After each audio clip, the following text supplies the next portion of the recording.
Okay, so now let's get to the governmental part. And I called it that because the 12th house rules over large institutions. And despite Capricorn being the sign that expresses government for the most part, the 12th house actually rules over large institutions, and government would be included in large institutions. Not only that, the 12th house rules over foreign lands. So the actual landing and touching down inside of foreign lands to do whatever it is that you're going to do. And this is why, see, now things are going to get a little dark, right? But it's okay, y'all. Just bear with me. So this is where you see the never ending battle to achieve world dominance, because Scorpio is on the cusp of the 12th house for America. All right. So if you know about Scorpio, the sign Scorpio is going to be relentless. It's not going to want to give up when it comes to achieving and establishing things inside of other places of the world. Okay. Not only that, this is going to be done with a keen ability to investigate what's going on in these different places. So when you hear about the intelligence agencies and stuff like that, it is because these people are determined to use intelligence and to interrogate or investigate the mind of different cultures to understand what it is that they have to do to solidify a spot inside of these foreign areas. Okay, so now you can understand why you hear so many treacherous things, why you hear about, black water sites. I think I'm saying that right. In Guantanamo Bay and, just all of this type of shit. It's because they got Scorpio there. You know what I'm saying? Not only that, right? This also plays a role inside of the tax system being circulated inside of America. And it's like this. It's like you got a money sign out there who's determined to go through whatever extremity possible, to obtain this wealth, because that's what a lot of this overseas stuff is about. Going there to actually send the contractors there after whatever triggered America to get there in the first place. And once the contractors solidify business, it's back to making money, right? So now it's NDP and GDP. And once that wealth gets back, it's able to obtain much foreign aid. So you always hear America being in the conversation about foreign aid, and this is why. 12th house Scorpio goes out there, does it thoroughly, gets the job done, gets it back. And there's a catch though, right? Because Scorpio can sting itself. And not only will they be vengeful and try to seek revenge for when people wrong them, the people that they are associated with will also behave the same way, or have the potential to behave the same way. And that is because the 12th house is about enemies, and especially hidden enemies that you can't even see. Okay, so this is why you also hear talks about the same people that America has trained out there has either came back to haunt us in some type of way, or they have infiltrated and pushed a type of ideology at home that has encouraged homegrown terrorism, right? This is an act of Scorpio to get revenge, to put vengeance on the people who they felt have wronged them overseas. See where I'm going with this? So yeah, and it's kind of ironic that the same type of wealth that you've obtained from other parts of the world, that people can actually come here and grasp some of that type of wealth through the same system that they went out there to do it for. I'm laughing. This shit is not, I should not be laughing. I understand that. But I can't help it, y'all. But yeah, I found that very interesting about America's birth chart. At the same time, so yeah, I mentioned how Libra. Okay, so Libra, the sign of Libra is in the 11th house as well, which it's the cusp of the 11th house, and then it runs over and shares the sign of Scorpio, right? But it begins in the 11th in the sign of Libra, and that lets you know as well. Again, like I said, with the power couples, of why they're in such spots, why they're solidified the way that they are. Right now, check this out.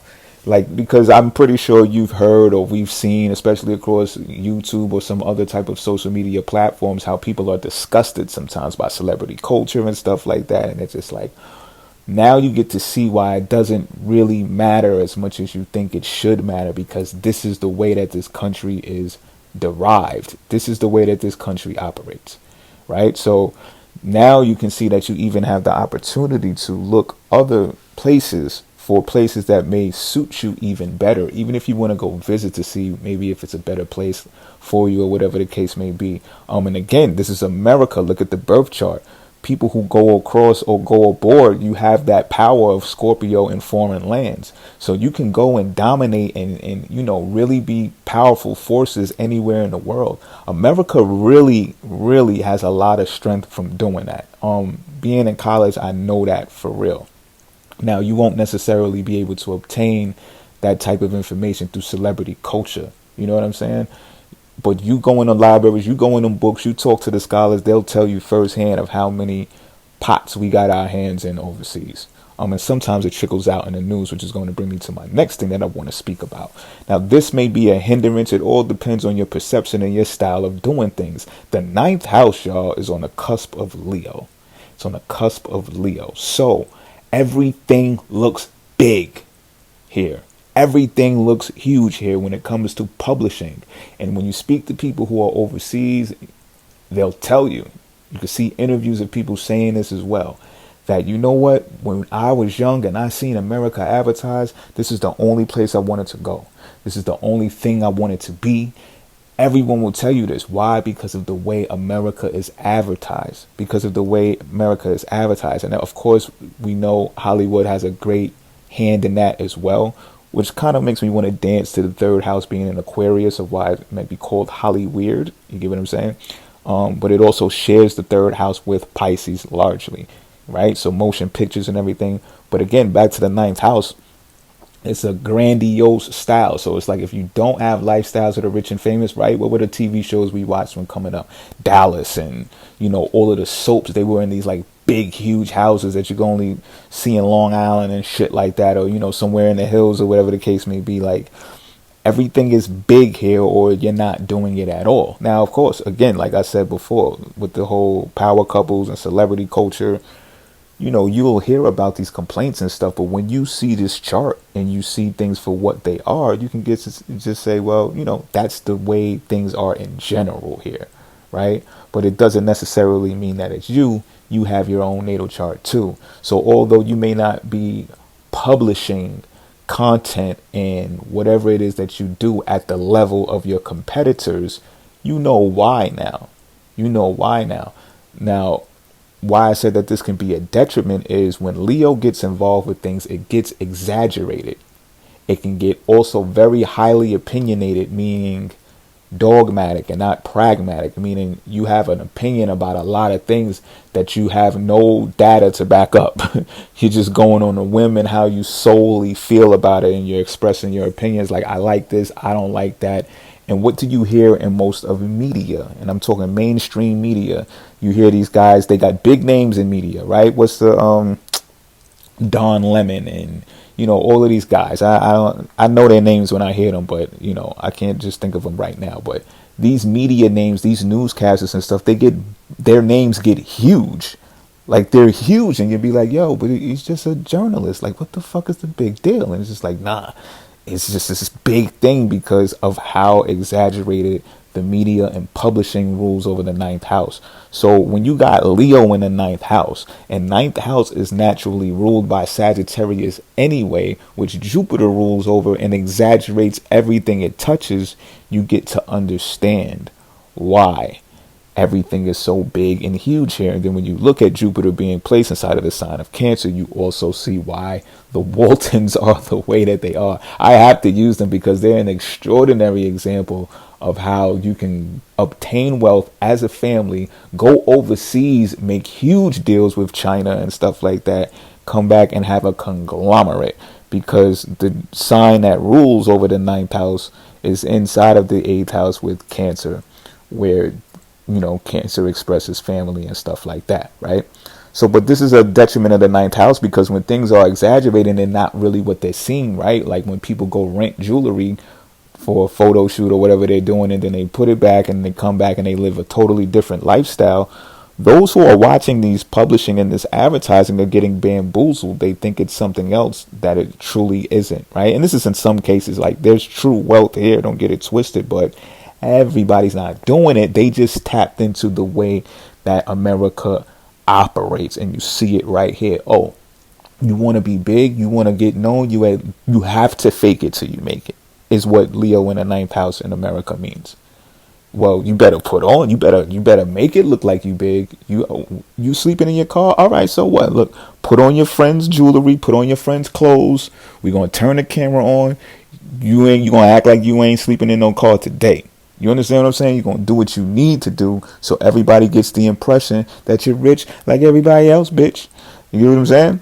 So, but again, the detriment of that can be people trying to live that lifestyle when they don't have the natal chart that suggests that they do so, which brings me now to the fourth house, because the fourth house is the actual native land, the indigenous land, the homeland. Whether you're from here, you're not from here, you live here now, the fourth house, and the fourth house is on the cusp of Aries. So when Aries is in the fourth house, it's about it can be some conflict there. Like, first of all, it's always going to be live here in America. That's number one. Like, because Aries in fourth house is a lively environment. So it's always going to be some shit, some action taking place in this homeland. At the same time, there can be some conflict here because Aries wants the attention, right? It's an individual sign.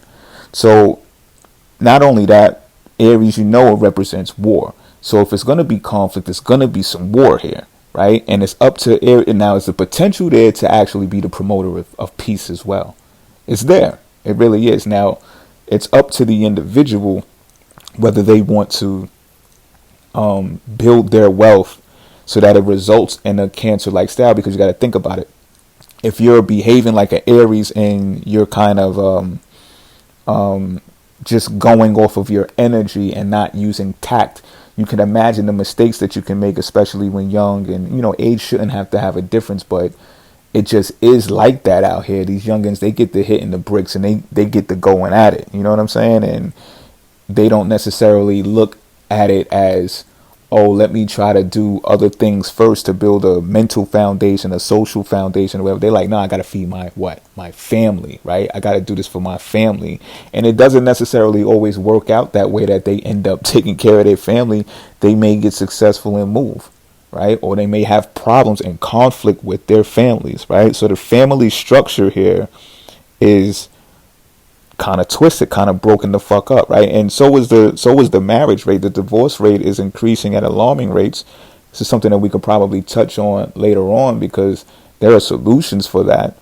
But one may think that, you know, this is the erosion of America because, you know, the enemies know where to attack to make America crumble. So you'll see why the American family is broken and stuff like that. And but celebrity culture and power couples are at the top and stuff like that. And, you know, a lot is unraveling right now. And you can attribute that to, like, Pluto being in Capricorn recently. Like, a lot of things that were never unearthed has been unearthed once Pluto hit there, because Pluto is about unearthing, but it rules over what? Scorpio. So while Scorpio's in the 12th house doing all of this secretive work, you see what's going on here being revealed once Pluto hit Capricorn, which exercises the functionalities of business operations. Now, again, fourth house landing in the cusp of Aries is like, pull yourself up by your bootstraps, right? So you can put in a lot of work with the sign of Aries. The more gum they throw at the wall, the more potential they have for some of that gum to stick, right? And that's how they can become wealthy and be rich. And should you, the individual, govern their wealth in a Cancer style that says save up a nest egg, seek security, etc., etc., you can see the individual be wealthy in a fourth house manner, right? Because just because Cancer is in the 8th house, it doesn't mean that it's going to have a family home type thing. It just means that they're expressive enough to be nurturing to the people that they are involved with, right? They'll be able to provide nutrition. So like I said, with the tax system, like as long as they ensure the security in the business, then they let government handle all of the rest of making sure the rest of the nation has nutrition for them to thrive and survive, or whatever the case may be. That's my time right now, y'all. I hope y'all like these 2 segments.